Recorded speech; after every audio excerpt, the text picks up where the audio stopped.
Oi, boa tarde. A gente vai começar a palestra. Eu queria pedir só a gentileza de vocês, por favor, desligarem os celulares para não tocar durante a palestra. E a Beth Miller vai fazer a apresentação. Boa tarde para todas e todos. Eu estou aqui representando a Podepsi, que é uma cooperativa de psicoterapia que tem 18 anos de existência e que dentro das suas atividades ela também se organiza no sentido de fazer palestras para um espaço aberto em relação ao espaço restrito da área de trabalho de psicoterapia. Então nós estamos hoje aqui com esse tema do envelhecimento saudável, que eu leio como envelhecimento com alegria, num lugar muito peculiar nesse sentido, porque nós estamos em Copacabana, cidade do Rio de Janeiro, com um alto índice de moradores idosos, então nós estamos bem no habitat desse tema, vamos dizer assim. Eu queria apontar apenas algumas linhas de balizamento, de reflexão sobre esse momento e a temática do idoso. Nós temos um avanço notável no sentido da ciência e da ciência médica, com novas tecnologias, com novos medicamentos, com novas terapêuticas para os males físicos, males e também os déficits que a própria idade vai trazendo. Então, é um momento, eu diria assim, novo, pelo menos no campo, até onde eu sei, do lado do mundo ocidental, onde a velhice está tendo um tratamento, um enfoque sobre ela distinto. Toda essa tecnologia também favorecendo a longevidade. Eu me lembro, minha bisavó morreu com 80 anos, era considerada velhíssima. Hoje em dia não é mais assim, a gente sabe, no nosso imaginário a gente já absorveu uma diferença em relação a isso. Nós temos também mudanças sociais que colocam o idoso numa posição necessitante de uma atenção especial, porque até, sei lá, 90 anos atrás, às vezes, com bastante frequência, a gente tinha 3 gerações morando na mesma casa. Hoje em dia não é mais assim. Então nós temos, por exemplo, uma quantidade grande de idosos. Eu vejo aqui em Copacabana, meu consultório é em Copacabana, nós temos uma grande quantidade de idosos morando sozinhos. Então, quer dizer, o desenho das demandas em relação a essa população, a essas pessoas, mudou completamente. Eu vou deixar esses pontos aqui só a título de introdução, lembrando então que isso tudo leva à necessidade também da organização de novas formas de cuidado.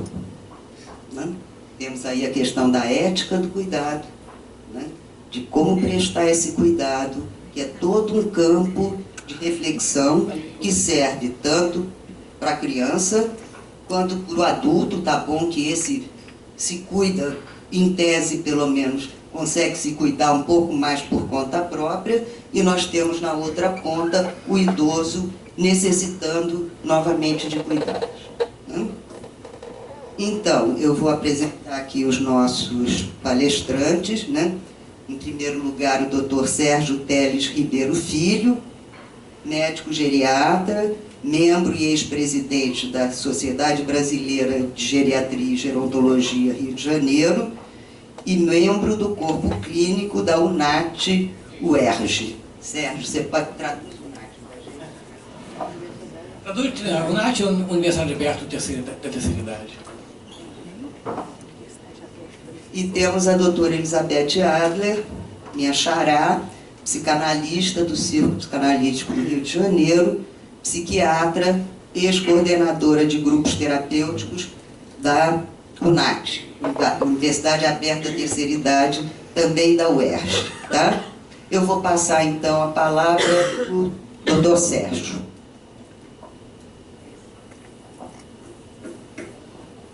Obrigado, muito obrigado.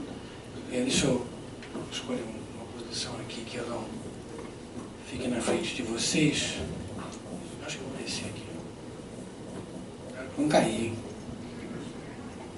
Bom, antes de mais nada, eu quero agradecer o convite da CODEPS e da Elizabeth em particular.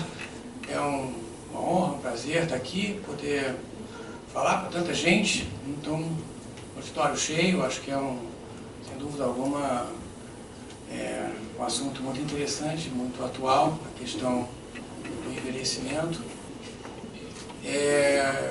Ainda mais aqui em Copacabana, né, como a Elizabeth Miller falou há pouco, que talvez seja um dos locais no Brasil onde existe a maior concentração de pessoas de idade dentro do nosso país, né, com todos os problemas e consequências que isso acarreta, ainda mais dentro de uma estrutura urbana, com também os problemas que a gente conhece muito bem do nosso Rio de Janeiro, e particularmente aqui em Copacabana, que não é, infelizmente, um bairro realmente amigo do idoso, né?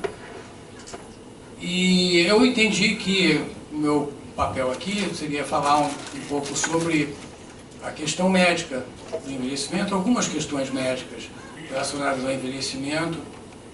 Então eu trouxe aqui uma apresentação, alguns slides.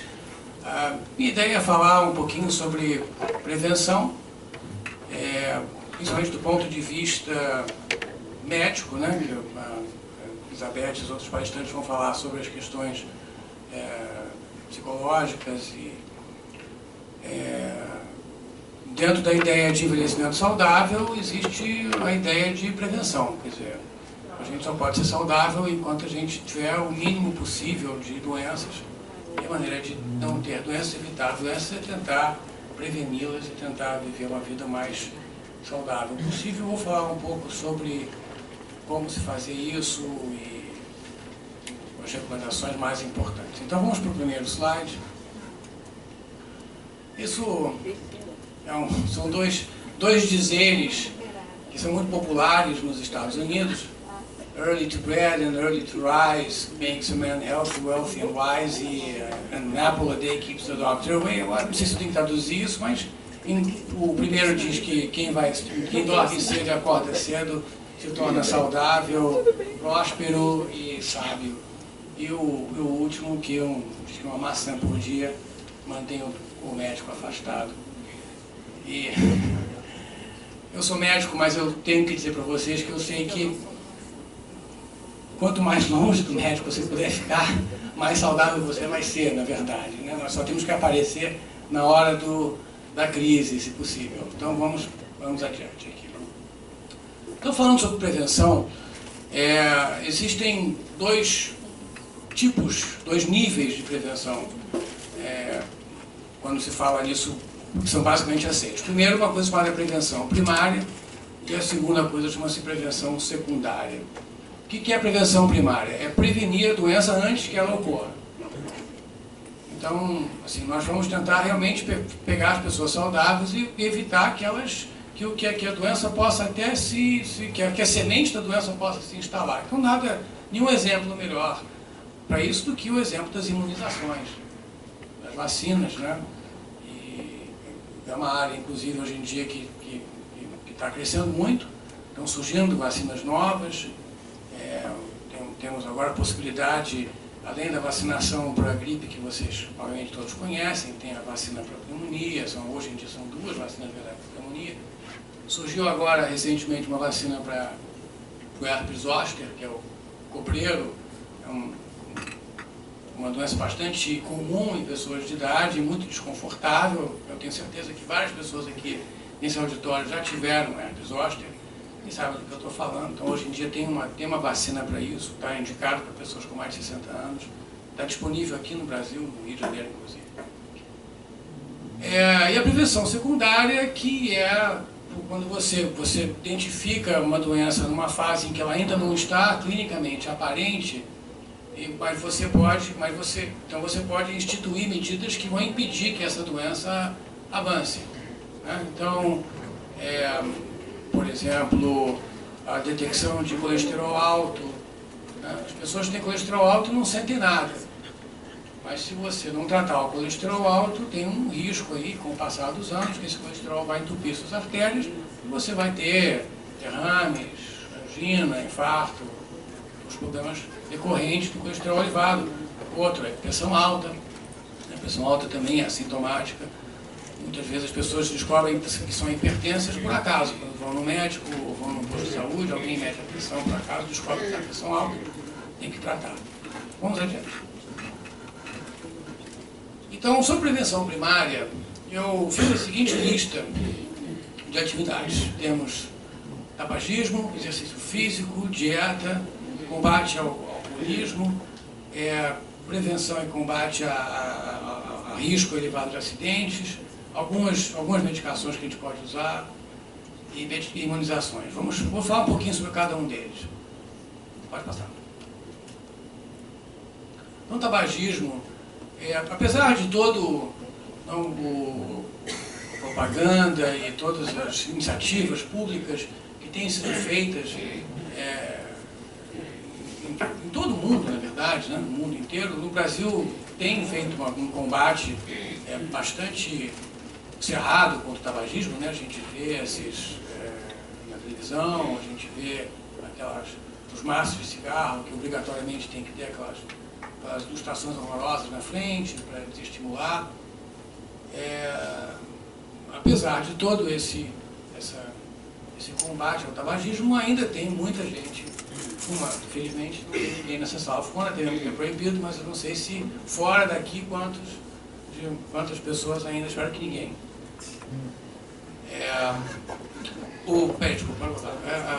A percentagem, de maneira geral, assim, no apanhado geral, é em torno de 15% das pessoas ainda fumam. Ainda é uma percentagem muito grande. Não preciso falar aqui sobre os malefícios do fumo, tenho certeza que vocês já estão cansados de saber. E uma coisa muito importante que eu não posso deixar de dizer aqui, que eu digo sempre no meu consultório: nunca é tarde para parar. Nunca. Volta e meia a gente pega aquela pessoa de 75, 80 anos, que fumou a vida inteira, e eu digo: olha, você para de fumar. Doutor, já estou com 80 anos. Nunca é tarde para fumar, sempre tem benefício, mas... Para de fumar, desculpa. Eu não fumo, não foi um ato falho, não. Eu sei que eu estou no meio de...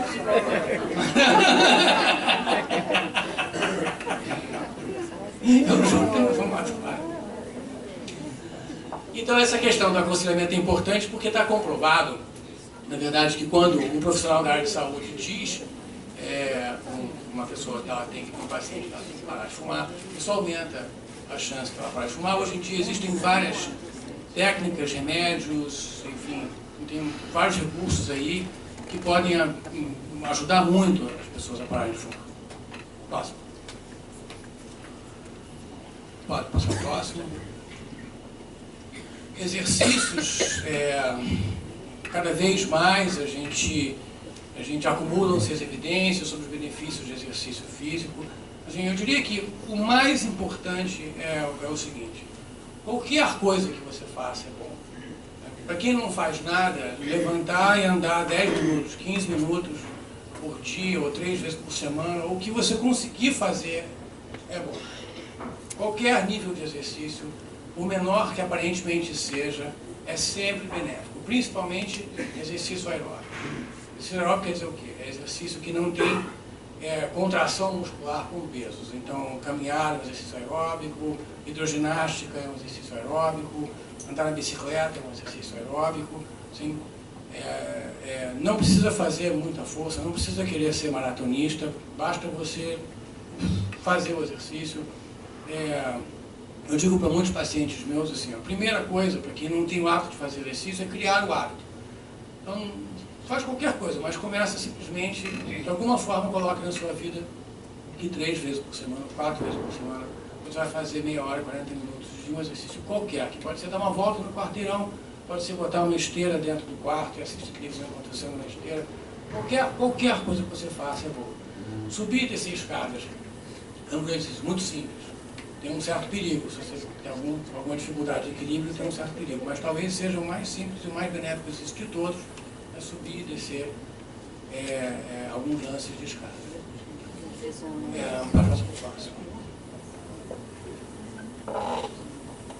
Tem também, quer dizer, além do exercício aeróbico, tem exercícios para manter a flexibilidade das juntas, tem exercícios para melhorar o equilíbrio. Em relação a melhora de equilíbrio, tem o Tai Chi Chuan. Acho que tem ainda várias iniciativas assim, públicas de Tai Chi Chuan. O Tai Chi Chuan é muito interessante, melhora o equilíbrio, reduz o risco de quedas. Tem muitos estudos internacionais mostrando isso. O que eu acho que vocês têm que tomar muito cuidado com musculação, exercícios com peso e tal. Eu sinto que tem um movimento, assim, principalmente bancado por academias de ginástica e tal, de abarcar o dito mercado da terceira idade. Então, eu vejo nisso um lado bom, um lado positivo, porque obviamente que isso populariza a ideia do exercício, as academias são ótimas, mas tem que ter muito cuidado. Né? Mesmo um adulto jovem vai se meter a fazer musculação, se não fizer com muito cuidado, com muita orientação, o risco de ter problemas é imenso. Uma pessoa de idade, então, esse risco é muito maior ainda. E eu volto e meia, vejo pacientes meus se machucarem, mesmo pessoas que estão, assim, com o professor de educação física, que está orientando e tal. A pessoa se entusiasma, a pessoa se anima, começa a se esforçar demais e aí o risco de ter um problema. E se você tem um problema, por menor que seja, uma tendinite, distensão muscular, você fica semanas parado e o preço é muito alto. Então, basta caminhar. Próximo. A prescrição de exercício tem que ser individualizada, quer dizer, é fundamental ter um médico, alguém que entenda como é que você é com o paciente, que saiba os seus problemas individuais, então que saiba o que você pode ou não pode fazer. Isso realmente muda de pessoa para pessoa. Então é importante que você tenha alguém um profissional que possa fazer como se fosse um remédio mesmo. Assim. Você prescreve o exercício como se fosse um remédio. Ele tem dose, ele tem frequência, tem número de vezes que você usa, tudo direitinho. Tem que ser visto exatamente assim. E tem excesso de dose. Né? É isso que eu estou também tentando falar para vocês. Apesar de todo esse palavrório de como é bom, como é bom, mas existe o excesso de exercício mesmo. Próximo. Dieta.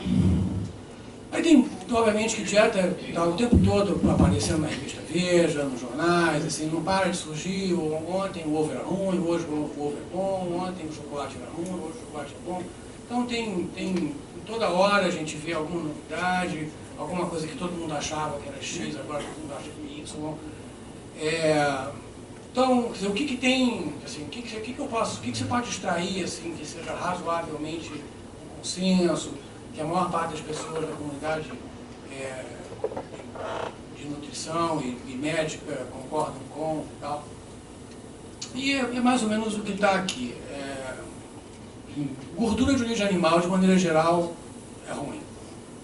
Assim, dá colesterol alto, entope as artérias, aumenta o risco de câncer.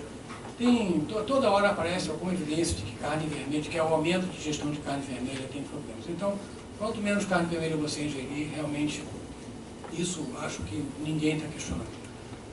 É rico em frutas, rico em vegetais, um pouquinho de nozes, muito azeite. Azeite é ótimo. Essa dieta, na verdade, chama-se dieta do Mediterrâneo.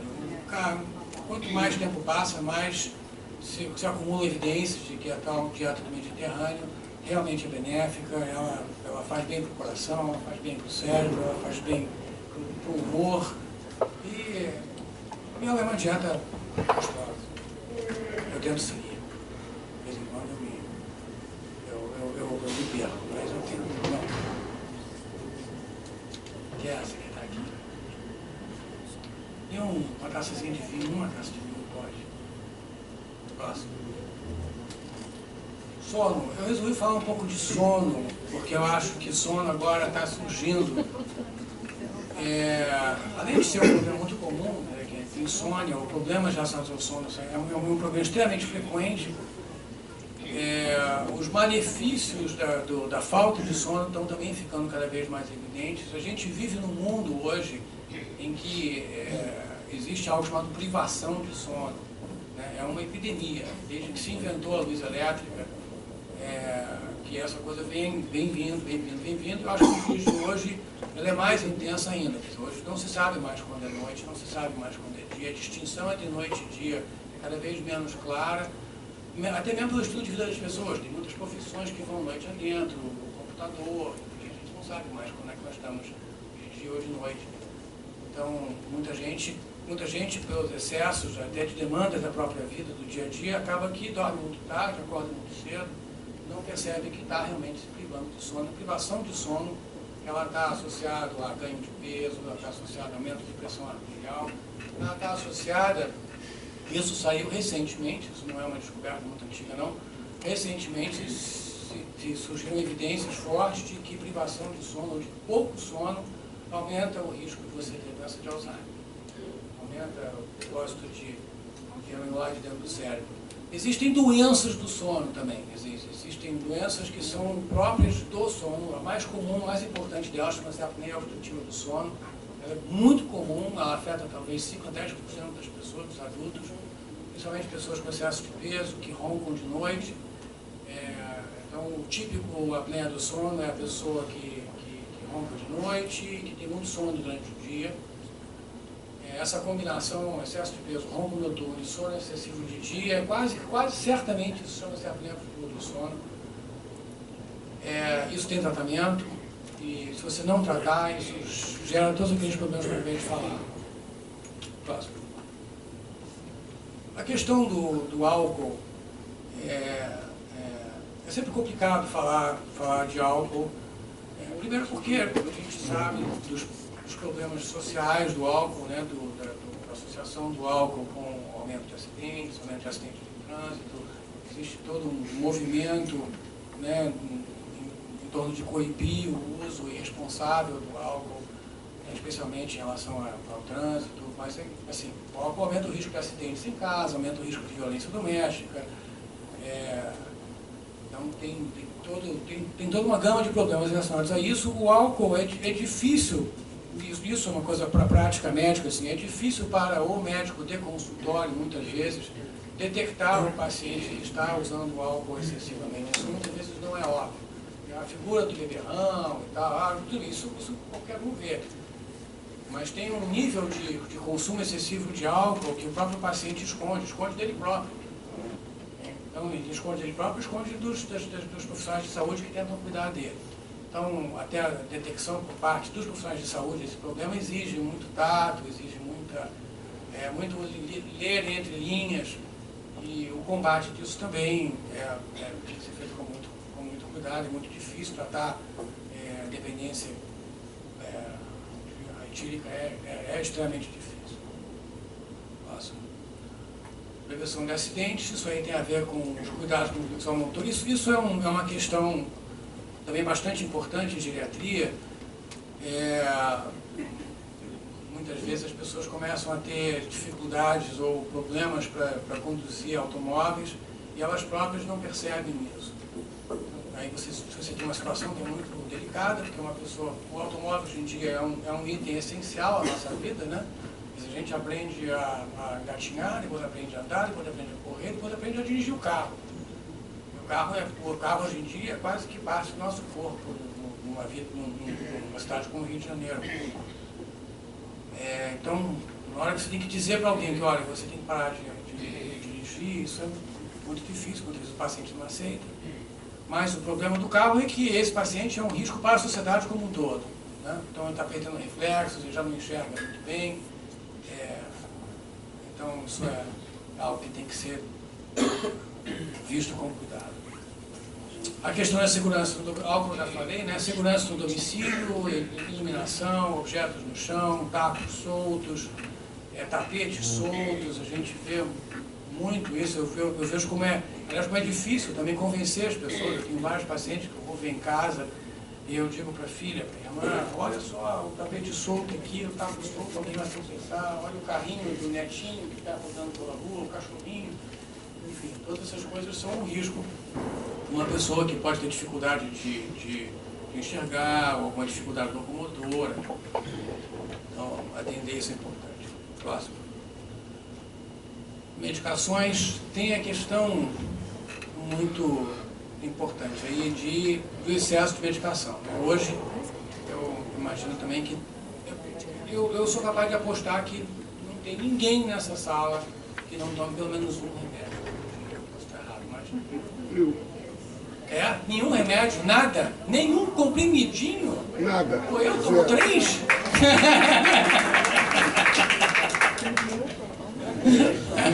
Meus parabéns, isso é muito bom. Porque a verdade é que hoje em dia você entra no consultório de um médico sem tomar remédio nenhum, e quando você sai, você está tomando 5. Isso é o habitual. Eu, na minha prática diária, e eu às vezes me debruço assim, diante de prescrições que eu mesmo fiz de pacientes meus, e olha, ele tem 10 remédios, eu quero tirar algum. E eu gosto de brincar muito, de dizer que geriatria é a arte de tirar remédios. E é difícil mesmo. Existe hoje em dia, as pessoas vão acumulando doenças, e à medida que elas acumulam doenças, elas acumulam remédios. Né? Então você tem pressão alta, toma 2 remédios para pressão alta, você tem colesterol alto, toma remédio para baixar o colesterol, o seu açúcar começa a subir, você toma remédio para baixar o açúcar, e por aí vai. E quando você olha, tem uma lista de 6, 7, 8 remédios, e aí você tem uma série de problemas causados pelos próprios remédios. Tá? Isso é um grande problema. Assim, remédios causam problemas. Não só o remédio causa problema, um remédio isoladamente pode causar problemas, quando você junta 3, 4, 5 remédios, eles começam a interagir. Uns interagem com os outros. Aí você tem os problemas que surgem da interação dos remédios. Hoje em dia, eu ando aqui na minha bolsa, dentro desse computadorzinho aqui, eu tenho um aplicativo aqui que é a interação de remédios. Eu faço tudo o tempo agora. Quando eu prescrevo remédio para o paciente, eu tenho que checar no meu aplicativo os remédios não vai ter problema com os outros 5 que ele está tomando. Não tem jeito, só um computador pode fazer isso. A gente não tem mais como guardar na cabeça a multiplicidade de efeitos colaterais e de interações possíveis. Então tem umas estatísticas que são meio assustadoras. Mais do que 5 remédios por dia, existe uma relação estatística com o aumento da possibilidade de problemas.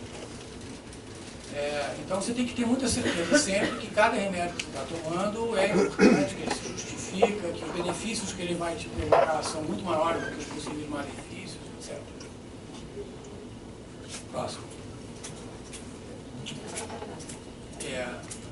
Eu só não quero deixar de falar uma coisa aqui, meu problema agora, que também é o excesso de procedimentos e de diagnósticos. Eu acho que a gente também hoje vive num meio em que existe um excesso de exames diagnósticos, um excesso de procedimentos, um excesso de tecnologia. Por um lado, as pessoas têm uma demanda para fazerem os exames e acreditam nessa tecnologia, e por outro lado, você tem uma indústria médica, né, que quer vender a tecnologia, que quer recuperar o investimento que fez para construir o aparelho de ressonância magnética nuclear, que custa $3 milhões. Você tem uma indústria que está interessada em vender exame e em vender remédio. Você tem, por outro lado, pessoas que querem fazer os exames. O resultado final disso tudo é que eu tenho certeza hoje aqui no Rio de Janeiro que a gente faz exame demais. E tem muita gente fazendo exame desnecessariamente, alguns exames têm riscos mesmo. Então não é apenas, vou fazer um exame para descobrir se eu tenho uma doença X ou Y. Muitas vezes você faz o exame à toa, recebe um resultado que não tem nada a ver com nada, aquele resultado gera problemas maiores, faz com que você tenha que fazer mais 3 ou 4 exames. Eu já vi gente que não tinha nada e no final de um labirinto de exames desnecessários, sofreu uma série de problemas e complicações por conta disso, acaba ficando doente porque fez os exames, e não porque deixou de fazer. Então, bom, voltando aqui, imunizações, como eu estava falando, pneumonia, influenza, que é para gripe, o tétano, as pessoas esquecem, mas de 10 em 10 anos é importante fazer um reforço do tétano. E agora tem essa vacina para herpes zoster, que eu acho que não está ainda na rede pública, mas está presente aqui. Próximo. A profilaxia medicamentosa é a... Opa, sim? Não, o senhor já respondeu. Não está na rede pública. Que eu acho que não está. Chegou agora há pouco, tá?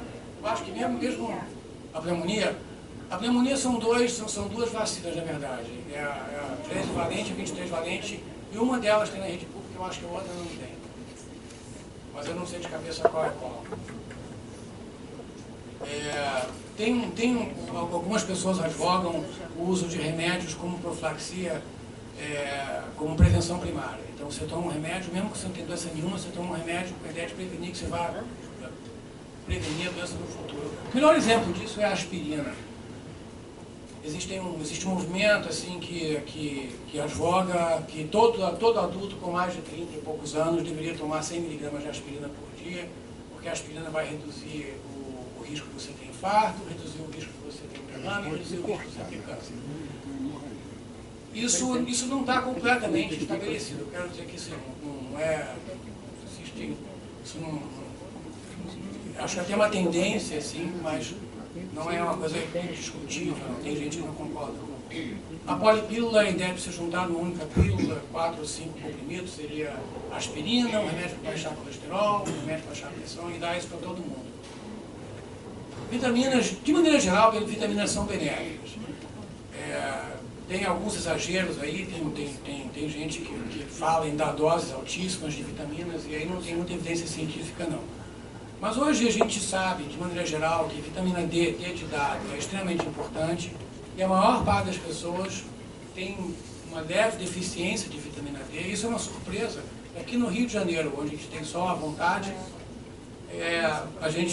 desde que a gente começou a fazer exames de sangue para medir vitamina D, para mim foi uma surpresa. Assim, 80% das pessoas têm níveis de vitamina D abaixo do que é considerado suficiente.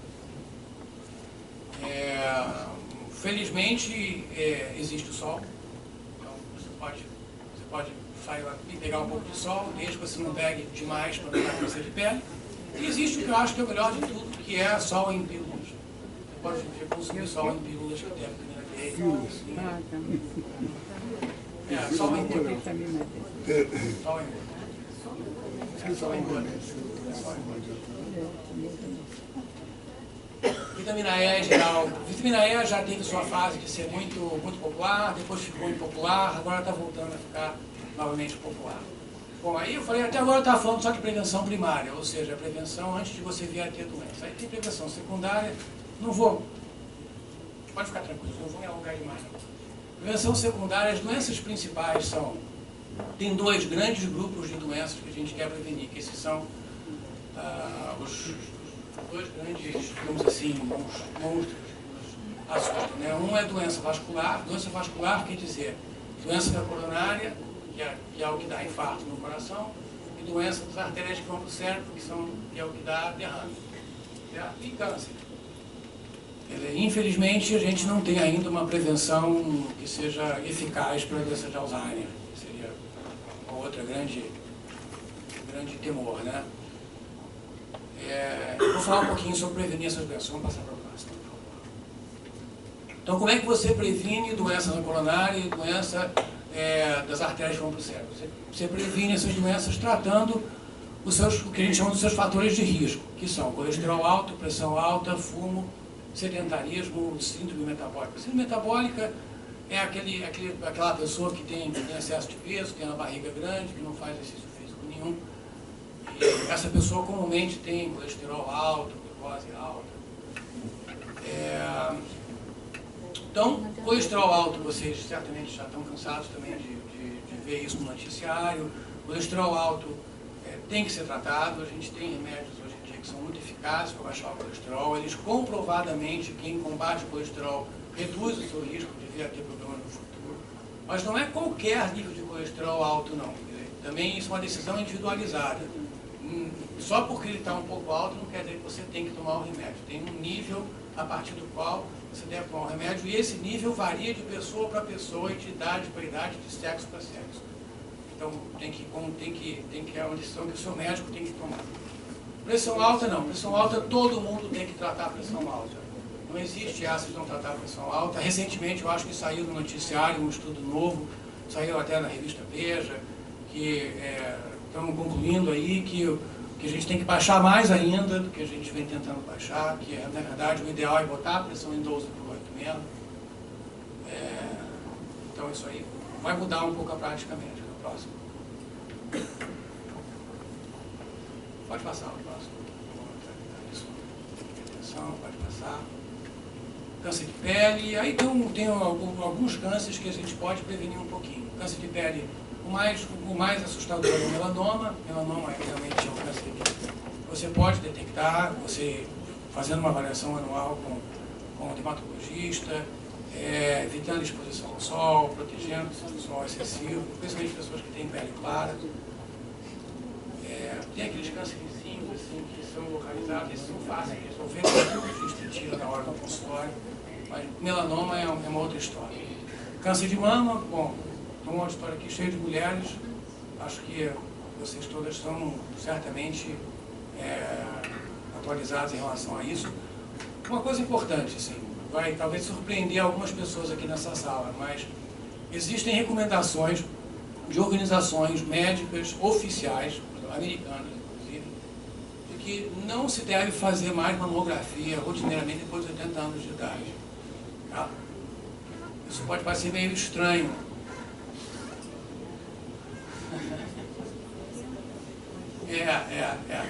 Aí tem algumas razões para isso que eu acho que não me interessa muito para entrar nisso aqui, mas assim, a partir dos 40 anos de idade ou 50 anos de idade também existe uma discussão aí a respeito da idade mínima que isso é necessário.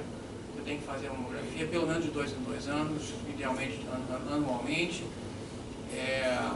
E depois dos 80 anos tem aí uma certa discussão. Eu já vi coisas que eu acho que são absurdas. Assim. Senhora de 95 anos, com Alzheimer, na cama, que não fala nada, e alguém dizendo que ela tem que fazer uma mamografia.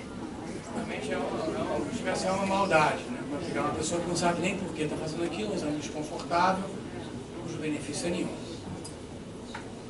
Próximo. Câncer de próstata para homens, tem aí assim, uma certa discussão. Já teve gente dizendo em público que o PSA, na verdade, o PSA é um exame de sangue que mostra se a próstata está aumentada de tamanho ou não. Realmente o PSA, muitas vezes o PSA sobe sem que você tenha um câncer de próstata. Por que isso é ruim? Porque você faz o exame, tem um PSA elevado, você pensa que tem um câncer de próstata, aí você tem que fazer uma biópsia de próstata. A biópsia de próstata é doloroso, é ruim, então você tem que se submeter a um exame que é invasivo, desconfortável, muitas vezes por nada. Então, é aquilo que eu estava falando, fazer exame demais tem um preço. No final das contas, prevenção de câncer de próstata vai ao urologista uma vez por ano. Essa aqui é a coisa mais tranquila. Próximo. E o câncer de cólon. O câncer de cólon, que é o intestino grosso, é aquele câncer que a gente detecta fazendo aquele exame que ninguém quer fazer, que é a colonoscopia. A colonoscopia é aquele exame no qual você tem que tomar um remédio para limpar o intestino. Você passa um dia ali sentado na privada, fazendo até que saiam fezes claras, e depois você faz uma colonoscopia, que é feita normalmente sob sedação. Então, o exame em si, na verdade, não é desconfortável. O problema é o preparo do exame. O problema da colonoscopia é que é um exame caro, é um exame desconfortável, mas é um exame que tem a possibilidade realmente de detectar um câncer de cólon antes dele ser um câncer de cólon. Então você tem a possibilidade de curar o câncer antes de vir a ter o câncer. Então tem uma discussão sobre quando se faz colonoscopia ou não. Existe um movimento em prol de fazer colonoscopia depois de 50 anos de idade. Uma coisa que ninguém discute é se você tem um parente de primeiro grau, ou seja, pai, mãe, irmão ou filho, porque hoje em dia tem isso, tem pessoas que o filho parece com câncer de cólon. Então a mãe e o pai têm que fazer colonoscopia. Mas se você tiver um parente de primeiro grau que tenha um câncer de cólon, tenha tido um câncer de cólon, você tem que fazer colonoscopia, não tem discussão.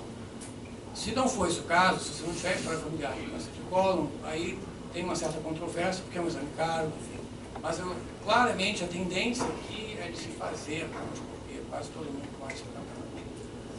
Não precisa mais fazer depois dos 80, aí vem essa mesma história.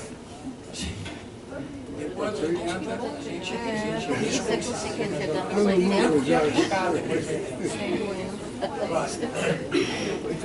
tem mais uns detalhezinhos, tem questão de audição, visão, osteoporose, eu não sei se eu tenho tempo para falar. Então tá. Então, porque assim, perda de audição é uma coisa que geralmente é insidioso, muitas vezes o próprio paciente não percebe, as pessoas à volta até demoram muito para perceber. Às vezes você pensa que a pessoa está tendo problemas de memória, de esquecimento, ou algum problema mental, na verdade a pessoa está com um problema auditivo mesmo, não está ouvindo. É interessante como é difícil tratar, como é difícil as pessoas se adaptarem aos aparelhos auditivos, embora hoje em dia o avanço em termos de tecnologia de aparelho auditivo aumentou muito, hoje tem aparelhos fantásticos. Então eu acho que as pessoas, a gente tem hoje como melhorar muito a qualidade de vida de alguém que tenha problema auditivo. Basta você ficar atento ao que o problema existe. A questão de visão, osteoporose, passa ao próximo slide, acho que o próximo slide. Visão é uma outra coisa extremamente importante, porque perda de visão, mesma história que a audição, é também insidioso, vem aos poucos. Quem tem catarata muitas vezes não percebe que está tendo catarata, vai perdendo percepção de profundidade, isso aumenta o risco de quedas. Então, lembra que eu falei uma coisa sobre prevenção de acidentes? Então, a perda visual é a causa talvez a causa mais comum de quedas. Muita gente usa óculos que não são adequados. O famoso os famosos óculos bifocais, geralmente não é a melhor opção para uma pessoa de idade. Em geral, a pessoa de idade é melhor ter 2 óculos. As principais causas de perda visual são tratáveis. Catarata, glaucoma. Eu tive uma vez um paciente que ficou cego com glaucoma, um juiz, que dava realmente uma dor no coração daquilo, um homem que tinha todo o acesso a toda a medicina, e ele... Então é uma coisa que é detectável, é tratável, facilmente tratável e facilmente detectável. Então quando a gente vê alguém que perdeu a visão por glaucoma, realmente é muito doloroso.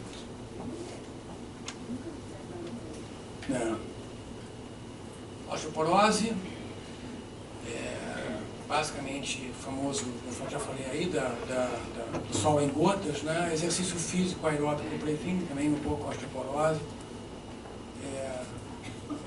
Aumenta muito o risco, a famosa fratura do colo do fêmur, que é um problema imenso em pessoas de idade, pode prevenindo quedas e fortalecendo os ossos. Mais uma. Enfim, tudo isso que eu falei aqui para vocês, o objetivo final de tudo isso, na verdade, é tentar garantir que as pessoas tenham qualidade de vida. Quais são os principais determinantes de qualidade de vida? Você ser autônomo, você ser capaz de tomar suas próprias decisões sobre o seu próprio destino e você ser independente. Você não precisar da ajuda de pessoas para você poder fazer as coisas normais do dia a dia. Não precisa de ninguém te ajudar para botar roupa, para sair de casa. Você conseguir se manter autônomo, independente, o máximo de tempo possível, para você poder extrair o máximo de prazer possível, benefícios, e fazer o maior bem possível àqueles que estão à sua volta. É isso que a gente quer, né? Próximo. Então, para fechar, melhor adicionar qualidade aos anos de vida do que anos a uma vida sem qualidade. Isso eu acho que é uma frase extremamente pertinente nos dias de hoje, e que muitas vezes, até por conta dessa tecnologia que eu venho falando aqui ao longo dessa apresentação, por conta dessa tecnologia hoje em dia, a gente tem muita gente aí sem qualidade de vida nenhuma, mantido artificialmente vivo por conta de aparelhos e tubos.